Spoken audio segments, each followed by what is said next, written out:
Hello and welcome to Vietnam, where today and for the next 3 days, Kylie and I are going to be joining a team of about 16 volunteers here up in the mountains, in the mist, in essentially the middle of nowhere. We're going to be building a house, or continuing to build a house that's already started for a local family. There's 6 of them that have been living here in not much more than tarps and bamboo and a small little kitchen set up. There's a lot to say, and we'll try and feed you some of the story as we go throughout the video, but we've got a lot of work to do. Work has started already. They've done some foundations, they've done a few courses of block work, they've done a timber frame structure, and there is a roof on it as well. So we're protected from the weather, so we can just kind of crack on with the work. We are essentially on holiday, but we can never sit still for too long. And so we're really looking forward to getting stuck into this project and showing you some slightly different building techniques to what we're used to on our project in Portugal. So I would like to tell you a little bit and plan today. But today we work and start and to keep in the building and all the work and around in the house and behind you, right? Mm-hmm. So we work and use in this and middle and where we work and make in the cement, yeah. Yes. Mm-hmm. And we have and the cement is here, yeah. Yes. And the brick is over there.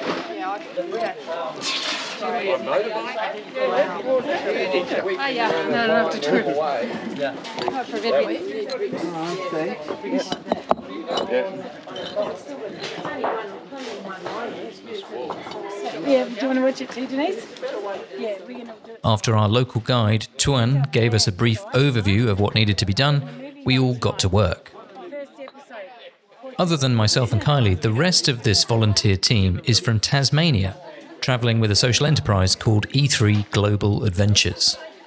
Kylie and I met the organisers from E3 whilst we were visiting an elephant conservation centre in Laos in 2017. Or it could have been 2018, I'm not entirely sure. We then joined them on a project similar to this one in South Vietnam in 2019. On that trip, we went to renovate a school in the Mekong Delta so that the local children had a clean, safe and inviting space to learn and play together. Okay. No, we're going to empty it into here now. Empty. Yes. Eco-warrior.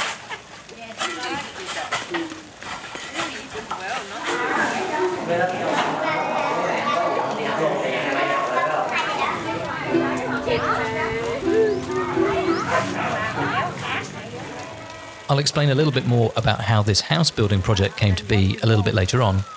But for now, it was time for our volunteer workforce to get a lesson in local building techniques from our hosts.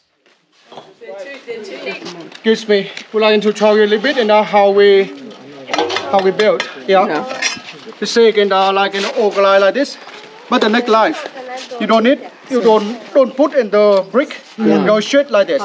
So in future it might can crack fall, right?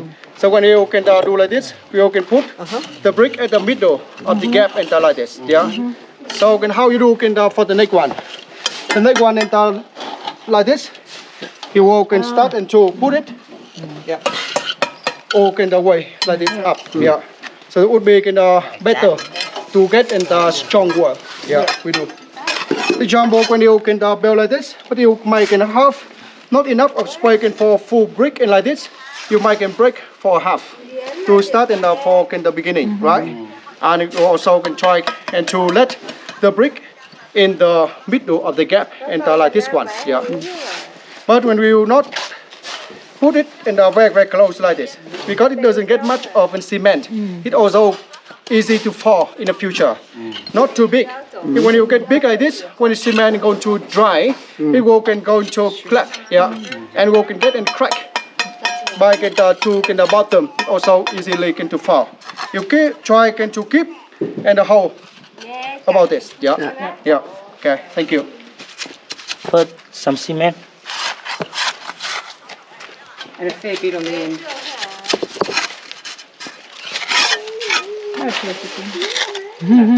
Well, we're thinking. Think like maybe cheese, yeah? Think cheese. It's knowing how much to put on is a big effort.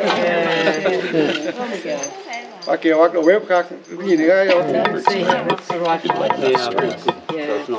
Yeah. It's all rendered over anyway, towards the end.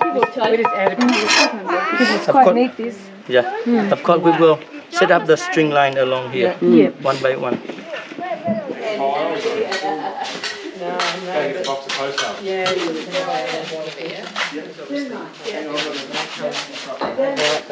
I think somebody can might start and to build. Bricklaying, yeah. Yeah.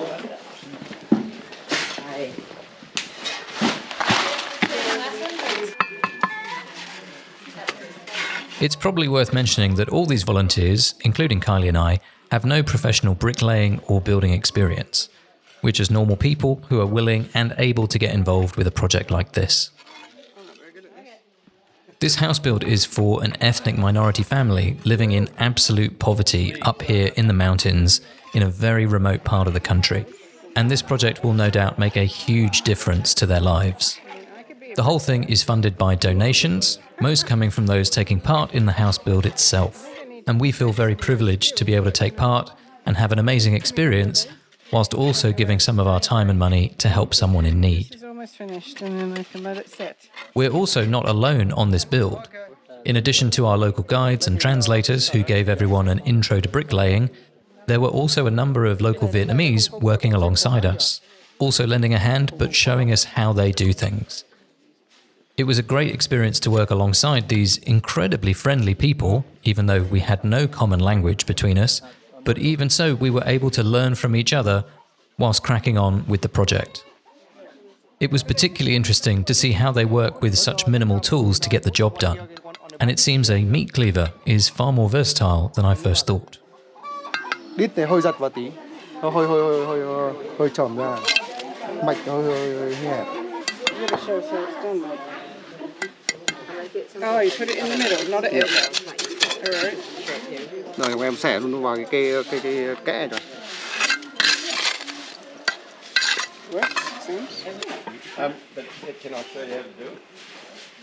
So one of the really crazy things about this project, in terms of the work, the effort that is required to do it, is there is no builder's yard just down the road, and we're up in the mountains.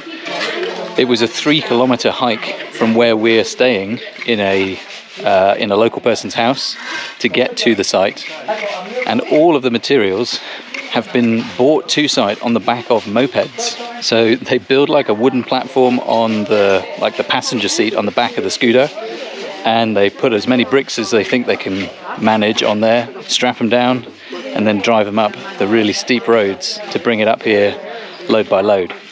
And then they dump them in the big pile behind us, and then to move them around the site, it's just manual labor. So either picking up big handfuls of blocks and moving them to where they need to go, or like a train of people passing them one by one to each corner of the site. So yeah, it's kind of cool. And this is the grandfather. He's a very happy chappy.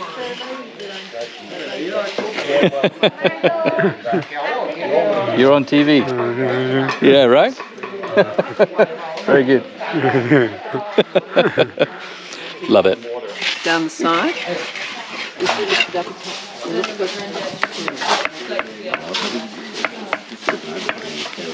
Get that brick. So Pam, how many houses have you built now? Oh wow, now that's a good question. It'd have to be getting up to 10, 12 I think. Yeah. It would have to be in different places here and down south.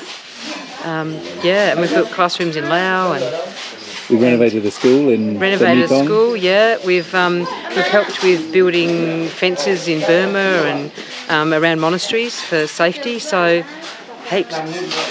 But it's good every time. It's just great to do it. Yeah. I love it. Just love it.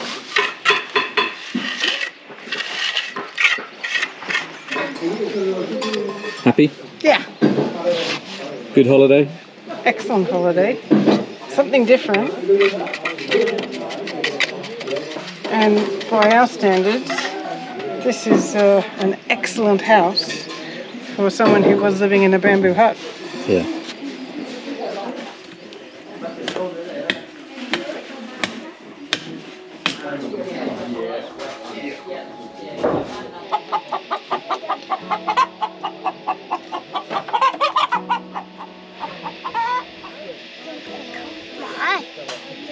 Yes, that is a bunch of kids sitting on top of some asbestos roof sheeting. It's not ideal, but it is what they use around here.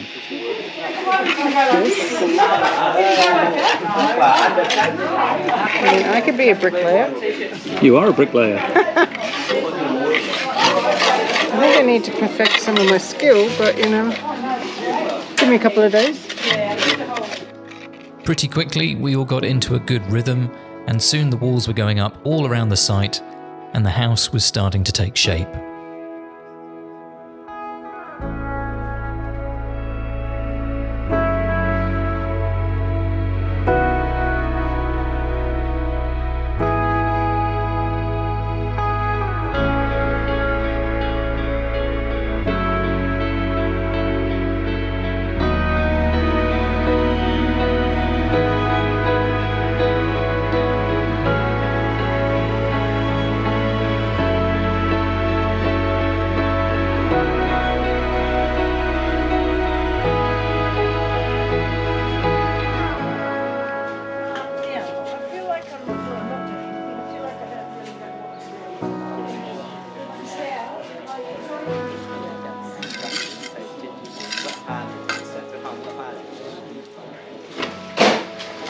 Yes, can I help you? So have you missed your calling in life? No.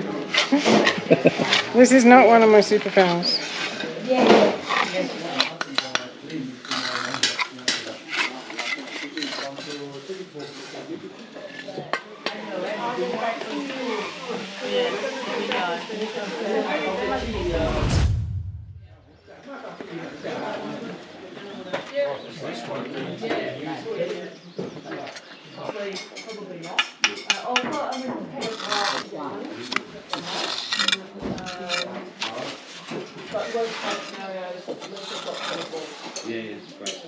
Where's my sweaty buddy?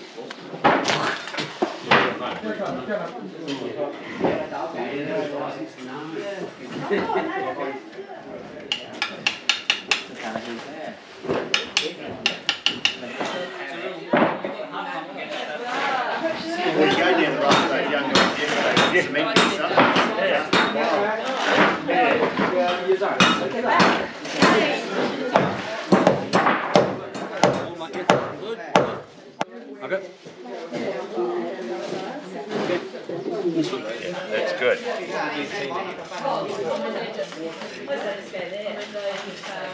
Doing. I don't know why we overcomplicate things so much. This is a nice, easy way to set out.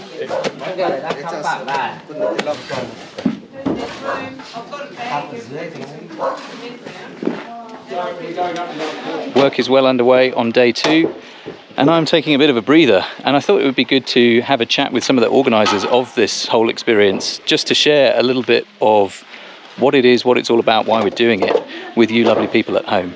And who better to do that than one of our fearless leaders?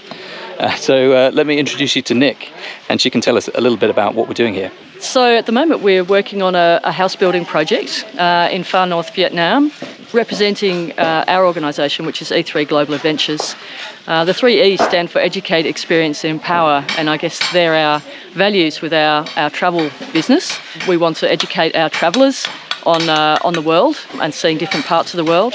Experience to the max, make the most of authentic experiences and seeing what life is really like for some of the people and communities that we visit. And empowerment is, it's empowering the communities that we visit and the people that we help, but also our travellers as well, I guess, because we want to empower them to believe that they can make a difference in the world and do good things. And even if it's just one thing for one family or one community, everyone can make a difference. And it all started with school kids, didn't it? You are a teacher by trade, and you used to bring or still do, bring the kids here for these kinds of projects. True. So we started in 2010 with our very first school group in a trip to Vietnam and Cambodia. And the following year we had such interest from parents and members of their community that when we said that we were going back to Cambodia to see the projects that we supported, we had 21 people who actually wanted to come with us. So that was a big eye-opener for us. So that's where E3 started, and we understand that people want to do something good, and sometimes they just need an opportunity to do that. But what's really, really important to us is that people see where their donations go and see the communities that they support, and then they learn and then they want to keep supporting. So our travellers on this E3 trip, they've supported our partner charity, which is Community Against Poverty Association, by offering a project donation. 100% of that donation goes to building materials on this build and supporting the house building project. Our travellers see where their money goes, which is absolutely fantastic, and it's something that's really important to us, that every dollar that our partner charity CAP receives, it's accountable and people can see where their donation goes. And can you give us an idea of how much a house build like this costs? This project cost $5,500 and that includes the materials, so the roof, the frame, the bricks, mortar, sand, some trade work to make sure that, you know, the construction is as square as it's ever going to be, and also some project management cost in that, because obviously we have to go through a process in selecting the family, the recipient family, and making sure that the build is progressing according to plan, and also making sure that when our travellers come here, obviously it's a set day, we need to have the right amount of work for them to do, to be able to see the progression of the build so that they can actually support the process.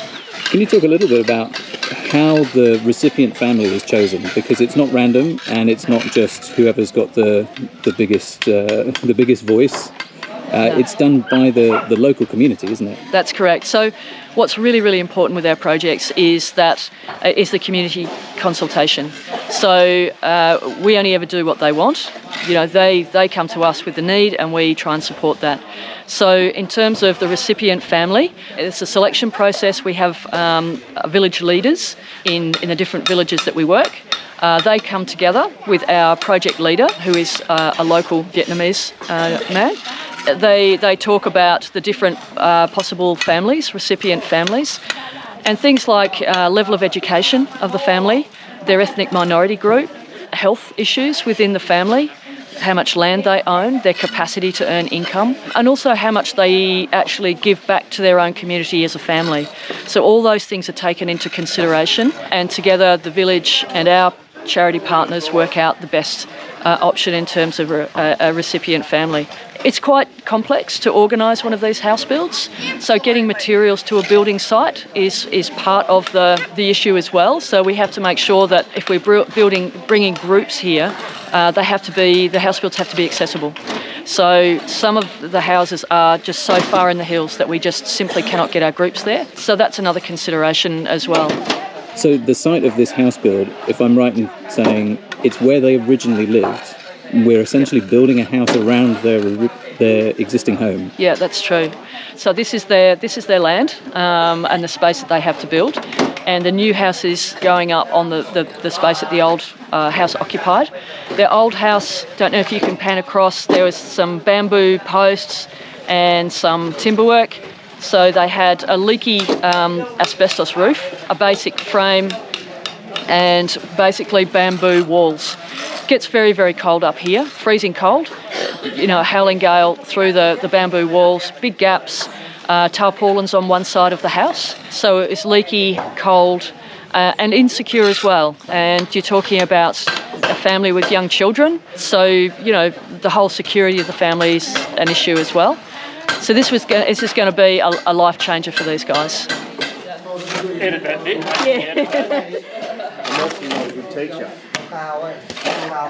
So if we do seriously, 1, 2, 3, and then we can fill in half a brick. So should we chop that one, do you think? Or let's move this Is that half a brick? Yeah. How's everyone enjoying their holiday? Lovely. I'll do half a brick here. A little bit of a maths test going on here. We're just trying to do some I'll do a calculations. third or a half. I'll do half a brick there to get that back to the normal. Yeah, that's what I reckon too. So we've already dug the trench for the front of the house, for the foundation course. And the way that they do the foundations here is they just dig down enough for one brick on its flattest side, put in a string line so that everything is at least in line, and then put that in on a mortar bed. And then the next courses of bricks go up in the traditional orientation. And it's quite interesting for us to see how they do things here, how they're working with minimal tools, and how they're just kind of working it out as they go and getting on with the job as quickly as they can. And one thing that we are all trying to be very sensitive to is not coming in and saying, oh, no, that's not how you do it. You need a level or a laser or all these different kinds of tools. We're letting them lead us because this is the way that they know and it's the way that they like to build things. We're really just here to help move things around, help mix up the mortar, help get as many bricks laid in 2 days as possible. And so maybe there's people watching going, oh my God, I can't believe they're doing it like that. It's just going to fall down. And it's not our place to tell them they're doing it right or they're doing it wrong. We're just here to help out. All that being said, there is an opportunity to teach, there is an opportunity for them to learn and for us to learn from them, but it's something that has to be tackled sensitively and only where appropriate.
I mean, it'll fill up quickly anyway.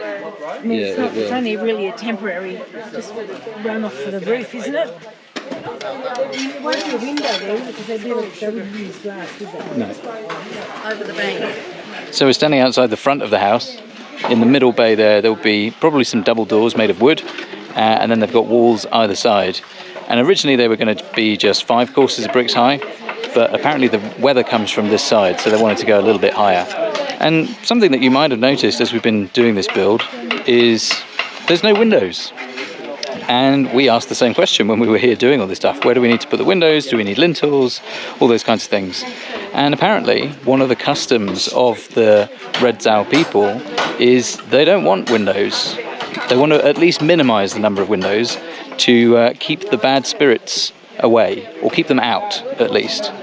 And so that's their custom. They don't like windows, but for the most part they will just use fire inside and some kind of electrical lighting. So there you go. No windows. More easy. Yeah, it dips down in the middle of it.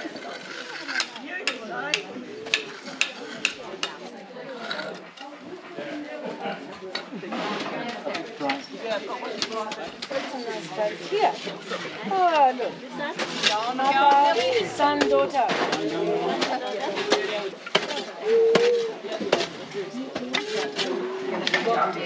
You better get those edges nice and neat. I mean, there's no point in just sit and fix all of this, right? These guys, part-timers when it comes to straight edges, straight bottoms.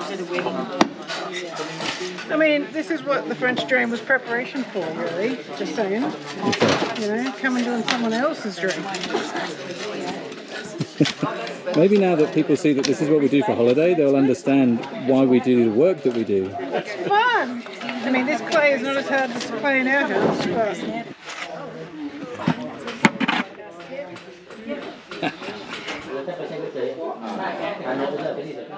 This 2-day project was great fun. And whilst it was quite physical, particularly with a 5k hike to and from the site every day, we did take plenty of breaks and we enjoyed some hearty local food. The family we were building the house for said they wanted to make us something as a small token of their gratitude for all the work that we'd done. We put down our tools and gathered round as Ken explained what it was and how best to enjoy it. Mixing. One piece. In Vietnam, we need to do 2 times. A little bit more. If you think it too much, but there's still one seed of rice. Still got has on.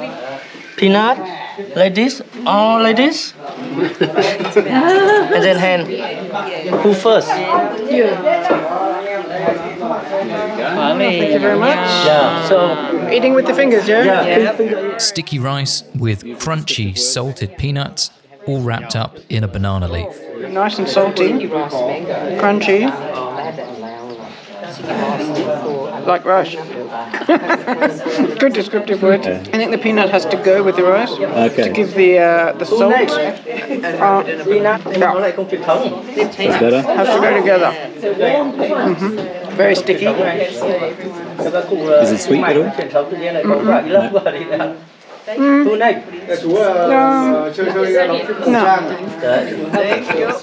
So we have just 25 minutes left on the build, and whilst it's obviously not finished, we've made some huge progress in just a couple of days. But now that we can actually see the shape of things, I thought I'd give you a quick tour of the house and explain how some of the rooms or spaces are going to be used. So this entrance on the side that we've been using is not the main entrance at all. I'll actually walk us around to the front here, past all this piles of material, and show you where the main entrance to the house will be. There'll be some double doors here, and you'll come straight through past the piles of cement and into the kind of main hallway area. I think I've just walked through a wall actually on my way towards the kitchen. So this is referred to as a wet area because of the way they do a lot of the cleaning and cooking and washing up and stuff like that. So this will have a cement floor, and to the side here there will be a bathroom in the big room and a toilet in the small room. If we turn back around, head back through the kind of dining area, back through into the kind of main hall or reception room, I guess you could call it. And over here, there will be all the bedrooms. They'll be accessed by a corridor that actually runs at the back between these rooms and the back wall. There will be 3 of them. Very small, really just enough space to put a bed inside. There will be one more here, but we haven't built the wall for it because the scaffolding is in the way. These internal walls are only going to be this high. There'll be a piece of timber over the top and then wood paneling above. And over on this side, I'm not entirely sure what this is going to be. It is currently where the temporary kitchen is, but I'm sure there will just be some more useful storage space there as well. And the storage goes up into the roof as well. It's not like a habitable floor, but they will put some boards down and they'll use it for storage and drying meat and stuff like that up there. So there we go. I hope you enjoyed that quick tour of the house. It's obviously not finished. There's still a lot more work to do.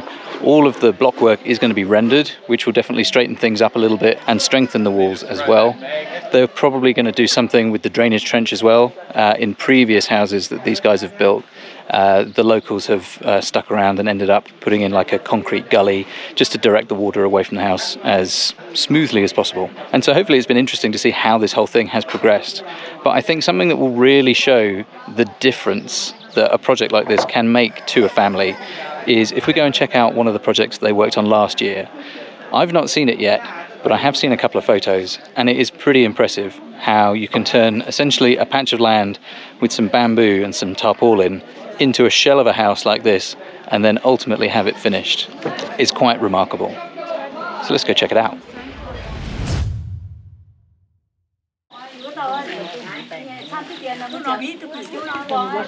As we set off to visit the finished house the next morning, I realised that I forgot to mention something pretty important. Whilst the house that we were working on was not finished in 2 days, which is not a huge surprise, all the funds and the building materials are in place for the local team to finish the project, so it's weathertight and secure for the family. I just thought I should mention that. And if you'd like to donate to or even participate in a future project like this, I'll leave a link in the description where you can find out a bit more on our website, makedogrow.com. No, I'm not the one who will give. It's my gift.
Pretty impressive, hey? Yeah, these guys have put so much work into this place. Pam and Nick were saying that, so these guys, they don't have any land to farm themselves, so they hire themselves out as labour, and they put every spare penny that they had into all the woodwork. And then, like, they built a toilet block out the back, and they put a chimney in, and they've done cement floors throughout. And it's amazing how you go from they were living in this real little shack to having a structure that has then kind of just given them that next step up. And I can't even imagine, or I can't even explain how much that can improve the quality of someone's life, like what it makes possible when they have a secure home that's warm, it's safe for their kids.